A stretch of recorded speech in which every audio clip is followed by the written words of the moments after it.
Pace bene, kita mau membahas satu pertanyaan. Bisakah Maria itu dinamai sebagai tabut perjanjian?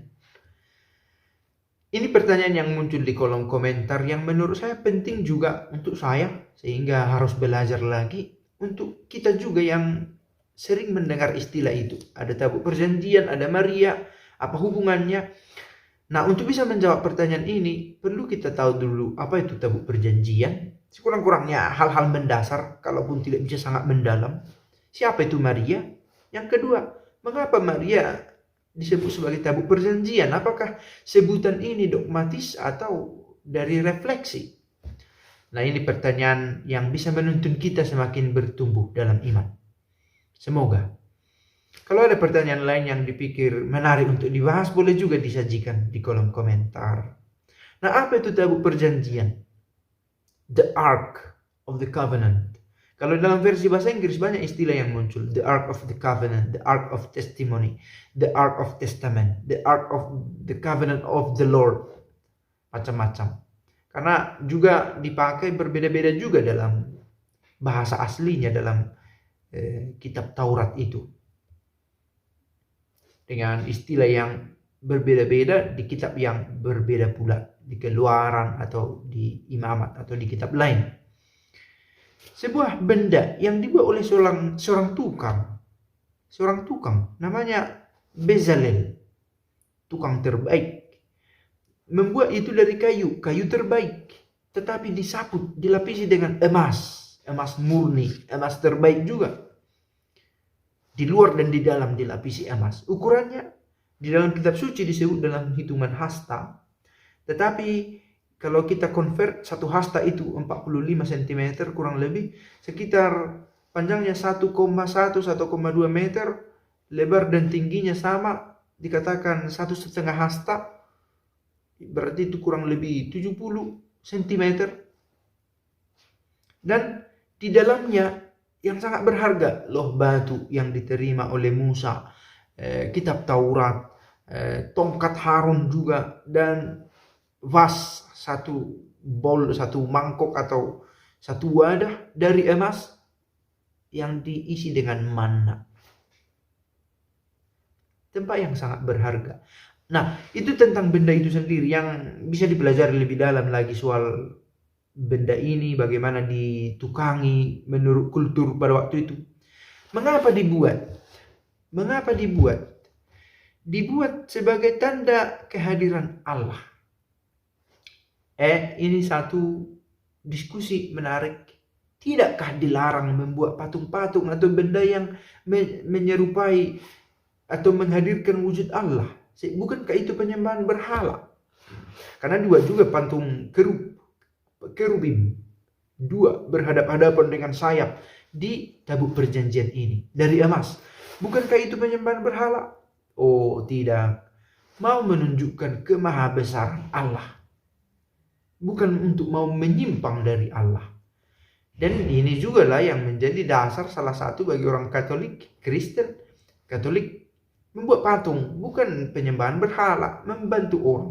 Tetapi tentu levelnya patung-patung di gereja Katolik tidak pada level yang sama dipandang dengan tabut perjanjian ini, karena secara historis pun sudah berbeda. Tetapi mau menunjukkan ada satu representasi. Karena dalam kenyataannya tabut perjanjian ini juga diarak, menandakan bahwa Allah turut hadir bersama orang terpilih itu, bangsa terpilih itu, orang Israel, dalam perjalanan hidupnya, dalam perang juga. Sehingga di mana tempat terakhirnya juga ada berita simpang siur, atau kemana saja sudah dibawa. Kitab suci menuliskan kemana saja dibawa oleh raja siapa. Tetapi di mana pada akhirnya ditempatkan, bagaimana situasi terakhirnya, bisa juga menjadi perdebatan. Nah, lalu mengapa dikaitkan dengan Maria? Siapa Maria? Maria adalah yang mengandung Yesus. Siapa Yesus? Sang Sabda yang menjadi daging. Maria adalah perempuan biasa, sama seperti kita, tetapi ia mengandung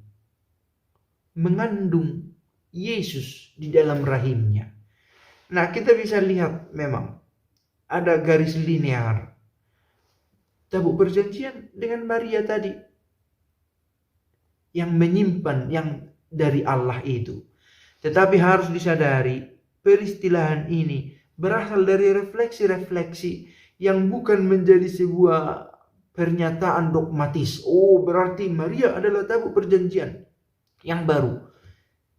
Itu sebuah upaya untuk menarik garis linear, tetapi hanya salah satu cara untuk mencoba melihat keterkaitan, antara perjanjian lama dengan perjanjian baru.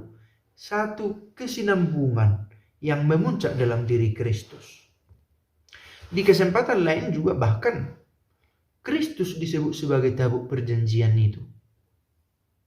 Kristus disebut itu ditemukan dalam refleksi dari Thomas Aquinas yang mengatakan tabut perjanjian itu dibuat dari kayu, kayu itu dari bumi.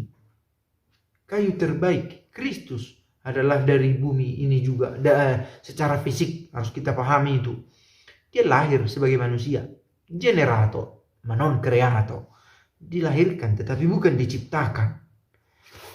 Dia memiliki substansi yang sama dengan Allah. Dikatakan dalam dua aku percaya dalam versi yang lebih panjang.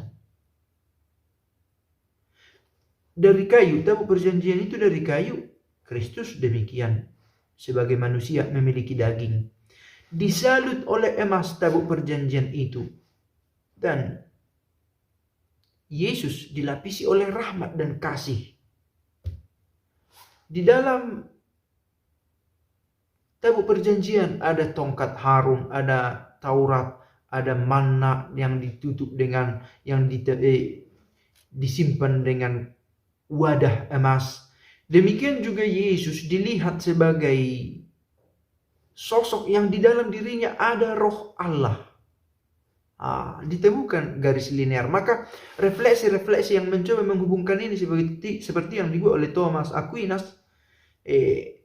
bisa saja terjadi, tetapi harus dengan tetap disadari bahwa manusia ingin melihat bagaimana Allah itu bekerja secara konsisten, boleh dikatakan dari zaman ke zaman, melihat kesinambungan dari perjanjian lama ke perjanjian baru. Yesus disebut sebagai tabut perjanjian juga oleh Thomas Aquinas. Bonaventura mengatakan Ekaristi itu juga sebagai tabut perjanjian karena di dalamnya kita temukan Kristus. Dan di sisi lain seperti pertanyaan itu, Maria juga disebut sebagai tabut perjanjian baru yang mengandung Kristus, yang mengandung Yesus di dalam rahimnya. Nah, Maria mendapatkan gelar peranan yang demikian penting di dalam gereja dan diakui oleh gereja karena peran Allah, terutama inisiatif dari Allah. Bagaimana inisiatif itu kita bisa lihat dari kunjungan malaikat kepada Maria. Diawali oleh pihak Allah. Dan gelar-gelar yang kemudian disematkan kepada Maria termasuk sebagai tabut perjanjian baru untuk mau mengatakan kemahakuasaan Allah yang bekerja dalam diri Maria, yang melibatkan manusia dalam karya keselamatannya. Oke, jadi apakah bisa disebut? Bisa dalam konteks refleksi iman kita, tetapi harus tetap dengan kesadaran semua refleksi tentang Maria itu dimunculkan semata-mata untuk semakin menyadari karya Allah dalam hidup kita. Dan sebagaimana sering diulang, dan ini penting. 4 dogma, pernyataan dogmatis tentang Maria itu semata-mata berasal dalam hubungan dengan Allah. Maria itu bunda Allah. Maria sebagai perawan yang tak bernoda. Perawan tak bernoda tanpa noda dosa asal demi kelahiran Kristus. Dan diangkat kemuliaan surgawi, ke kemuliaan surgawi. Karena keikutsertaannya, karena kesuciannya dalam karya keselamatan yang dibuat oleh Allah, diinisiasi oleh Allah. Oke, yang kita bahas ini teori-teori. Diharapkan bahwa teori ini membantu kita membangun refleksi. Ini yang terutama. Karena teori yang tidak membawa kita pada refleksi akan berhenti hanya sebagai sebuah pengetahuan yang juga bisa dipelajari oleh para ateis, oleh orang tak beriman dalam ranah ilmu. Tetapi menjadi berguna, berdaya gunalah teori-teori ini bila membawa kita pada refleksi bagaimana kita hidup sebagai orang beriman dan memiliki Maria sebagai teladan bagi kita bagaimana cara beriman. Semoga kita sanggup dan kita belajar sesuatu dari refleksi ini. Pace bene.